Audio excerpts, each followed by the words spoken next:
Welcome back in. Jeff Hansen here. It's a lazy Saturday afternoon. I asked for some questions on Twitter and on our Discord over at giveemhellbrigham.com. Asked for some questions to fill up a mailbag. That's what we're going to get into today. I am answering your questions. And we start off first, a question from Twitter. Big Uncle Pooh, how can I become a better fan? Super easy. Subscribe to this channel. Check us out over at giveemhellbrigham.com. We'll give you everything you need to know on how to be a better fan. Now, let's get into it. I got to look over here, read the question. We've got a question here. How are we on recruiting D and O line? Are we seeing a noticeable jump in quality? Great question to start off. There's been a bunch of questions in the first couple of videos since I've been back on YouTube this week. What does recruiting look like? Is recruiting getting better? All those good things. I think the short answer is yes. Now, we have to add a caveat. Kevin Young came into the basketball program and BYU's basketball recruiting went otherworldly almost immediately. That is not what football is doing. But football is getting better. It's incremental. There's a lot of reasons as to why, from NIL to competition to a whole bunch of different things.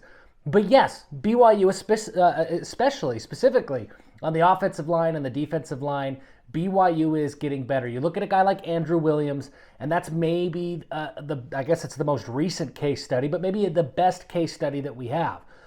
In the past, when BYU had to take flyers on players, right, they were usually guys who had very little recruiting attention. They were really undersized, or they had one really, really elite skill that BYU hoped they could tap into while everything else developed. But a guy like Andrew Williams, Jeff Grimes recruited Andrew Williams, Kansas State, Iowa State. I mean, most of the colleges that got their eyes on him really liked what Andrew Williams brought to the table. BYU ended up getting him. He comes to BYU from the state of Missouri. He is a developmental guy, but he's not a project. Those are two different things, and I get that kind of means the same thing. A project is a full-on Hail Mary that you're just hoping something strikes gold, and sometimes they do, right? Sometimes projects really pan out. When Brady Christensen was a 235-pound center fielder, yeah, he was kind of a project. But a guy like Blake Freeland, everybody knew he had what it took. It just was like, hey, what's his body going to do? What kind of position is he going to play? Where does he settle? That's what Andrew Williams is. He's a lot more of a Blake Freeland than he is a Brady Christensen. For every Brady Christensen, there was a ton of guys that didn't make it. Brady was the success story. There's 100 guys that were those kind of projects that did not have success. BYU is, I think, raising the floor on the offensive and the defensive line. Defensive line, I look at guys like Ulavai Fetuli from this class, Sani Tuwala from last class. There's a whole bunch. Kini Laufonohema from last class. BYU's in the mix for Nusi Tamoipeau. I like where they are. That would be a really, really big addition as an edge rusher in the class of 2025. So yes, I think BYU is getting better on the offensive and defensive line. It hasn't been a meteoric rise. It hasn't been, BYU isn't going from where they were to a top 10 type of a class, but BYU is making significant strides forward, and that's really what you need right now, significant steps forward. Okay, next question. Has Woods, Coach Woods, TJ Woods, has Woods been able to light the competitive fire under Caleb Etienne? It's a great question. And if the answer to that question is yes, then BYU's offensive line is in a whole lot better position this year. Caleb Etienne has all the physical tools to be very, very good. But anybody who watched him play last year, the effort just wasn't there. I mean, there's no other way to sugarcoat it, right? The effort wasn't there. He didn't look like he was trying hard. He looked disengaged. I don't want to speak for Caleb. I don't know if any of those things are or are not true, but that's what it sure looked like. And he would get smoked by edge rushers. He was getting beat routinely. He's got to get better, and it seems like more effort is step one. Here's the thing I know. TJ Woods said a lot of positive things about Caleb Etienne coming out of spring, but the one thing I know about TJ Woods, he went out and got Isaiah Jada, right? Jake Griffin has been in the program for another year. Joe Brown could play tackle. If Caleb Etienne isn't giving all of his effort and he isn't playing well, BYU has the depth because of TJ Woods' recruiting efforts and his roster construction. And TJ Woods, based on his track record, he won't play Etienne any longer than he has to. If the guy doesn't have that competitive fire, he's not going to see the field that much, I can say, with 100% confidence in TJ Woods. Okay, let's move along here. Really kind of a similar question here. Feels like football recruiting has been pretty darn solid as far as high 3-star guys go. Can BYU up their game to get more 4-star players? Feels like the team is going to be good all around, but lacks those big-time players. I dispute that a little bit. I think BYU has more four-star talent. Maybe not more, but they have as much as they normally have. You look at a guy, maybe not in this recruiting class, right? Let's look at the rosters, though. You look at Cody Hagan, Ephraim Asiata, Faletau Satuwala. There's some really big-name recruits that are on the roster today. BYU needs to finish a little bit stronger. They need to have some of that high-end talent in the class of 2025, but they're right there on several guys like Austin Pay and Aaron Dunn. It's still only July, so we can't judge the recruiting class in July, not the 2025 recruiting class. Some guys might decommit. There's still going to be other guys who will commit. It's just incomplete right now, right? In July of 2023, Faletau Satuwala hadn't committed, Naki Tuakoi hadn't committed, Kini Laufonohema hadn't committed, Ephraim Asiata hadn't committed, and Reiner Swanson had only just barely committed, right? So let the recruiting class get to the end before we start to cast too many judgments. But yeah, I think BYU has some four-star talent. They need to get more, but it is something that's interesting. I mean, in the Big 12 conference, I looked at every recruiting class from all of the schools in the Big 12 last year. I can't remember the exact number off the top of my head. It's something like 28, maybe it's 38, 28 to 35, somewhere in that range. Less than 40 four-star and five-star players across the entire conference signed with the Big 12 last year. So it's not like this is a conference that's just flooded with four-star dudes. They're fewer and far in between than anybody would like them to be. BYU needs to get better, but I don't think that BYU is, considerably behind where BYU ever usually is. I think they're probably a little further ahead than where BYU usually is. Next question. Best way to learn football strategy and how to watch a game and see strategies at play. I don't know. I mean, I'm not some football coach, X's and O's wizard that's going to sit here and break down everything for you, but I have learned everything that I know from really high school football coaches. I'm not smart enough to go sit in a room and hang with Jay Hill talking about, coverage schemes or listening to an offensive line coach talk about what shifts to make and when. But I could talk to high school football coaches and then go to high school games and see it in a slower pace. The high school game's just slower. It's more basic. You can get some of those fundamentals. So watch a lot of high school football. That's what I do. Watch the high school kids play, see some of those basic schemes in real life, and it starts to make a little bit more sense, and then you see some of those elements as you move along and watch football at higher levels like the NFL or college football.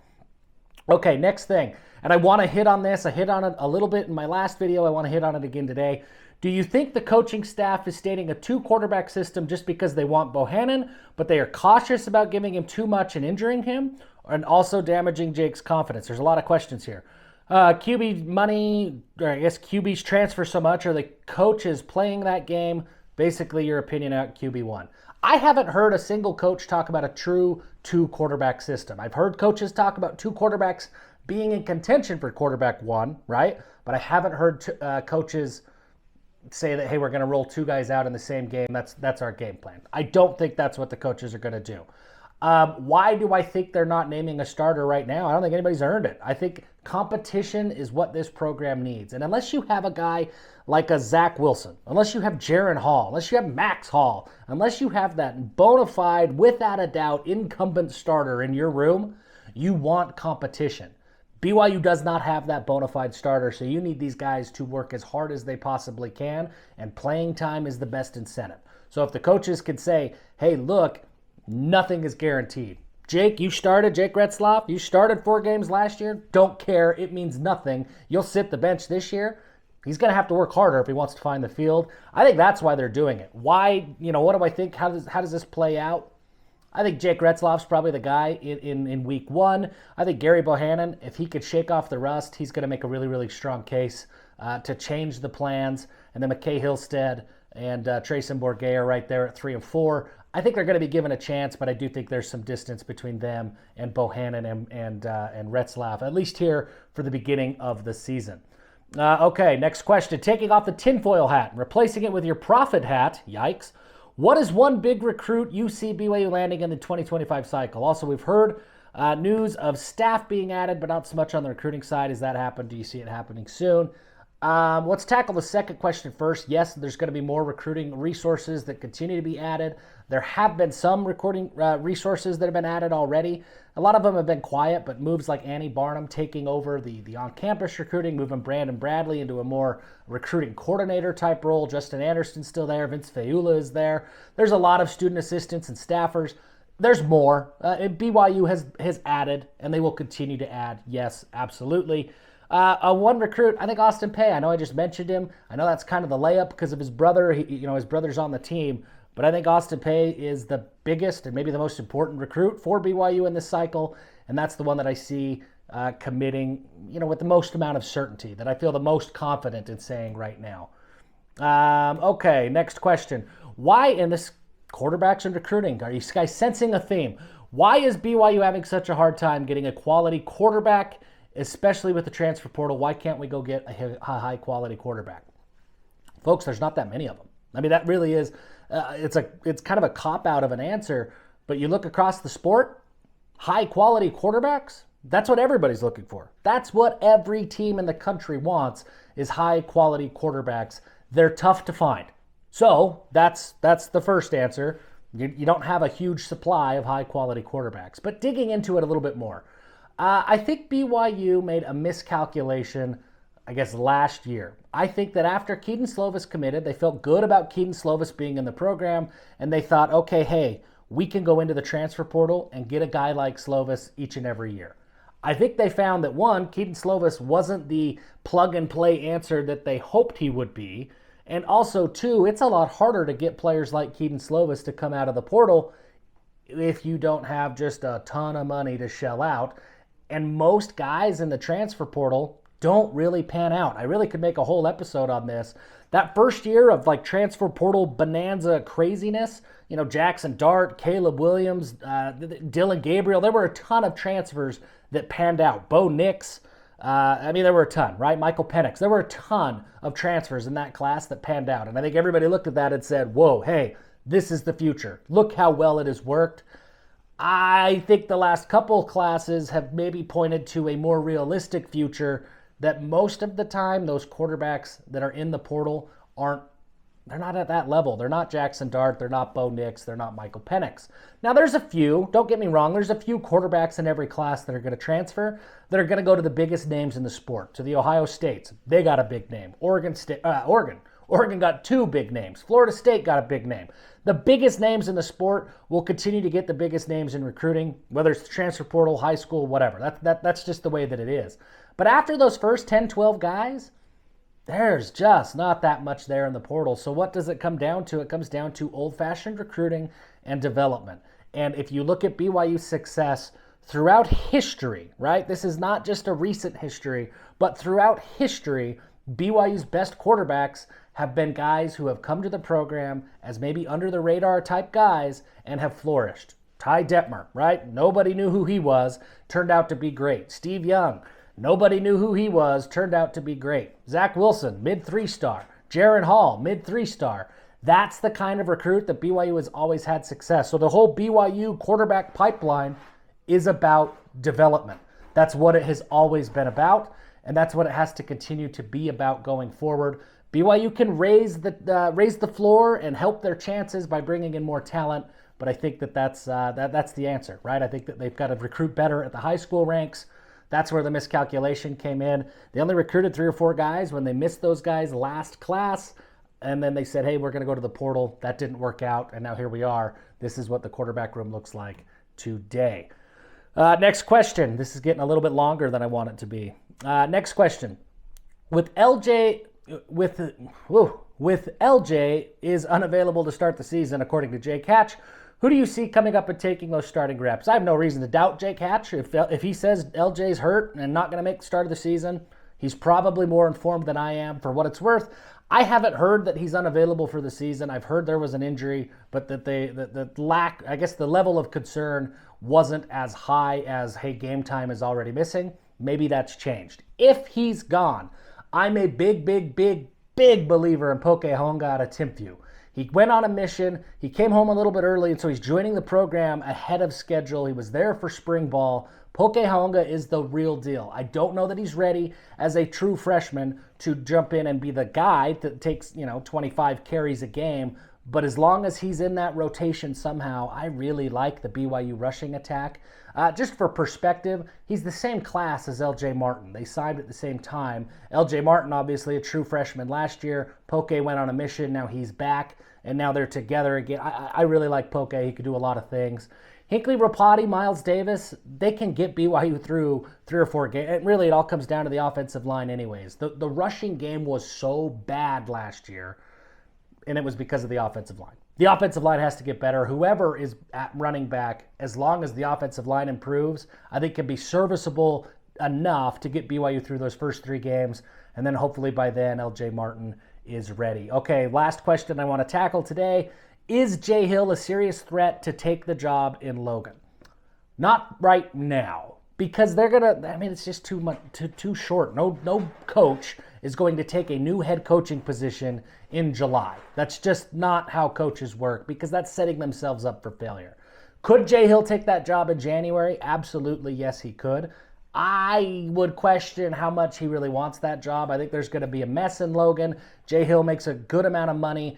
And I think if you go back in time and you start to look, there are more and more Power 5 coordinators getting promoted to Power 5 head coaching jobs than there are, than there have been in the past. I think in the past, the trajectory was clear. You go from P5 coordinator or P4 coordinator to G5 head coach, then to Power head coach. I think that the process has been shortened. A lot more coordinators getting promoted into Power head coaching roles. So I don't know. I think Jay Hill would have to really, really evaluate whether or not moving to Logan is actually a step forward in his career. It's definitely going to be a step backward financially, but could it be a step forward in his career? I don't know. I think the answer is no. It's up to Jay Hill. But nothing's going to happen until after the season. No role with their interim coach in Logan for this season. And then, we'll see what happens in January after the season's over. Appreciate you guys. This one got a little bit longer. Lazy Saturday afternoon. A lot of questions. We'll do this a lot more often than we did in the past. A lot of mailbags. A lot of questions. I just like interacting with everybody. It's a lot more fun for me. Appreciate you guys for subscribing, sticking with me here. Give them hell and go Cougs.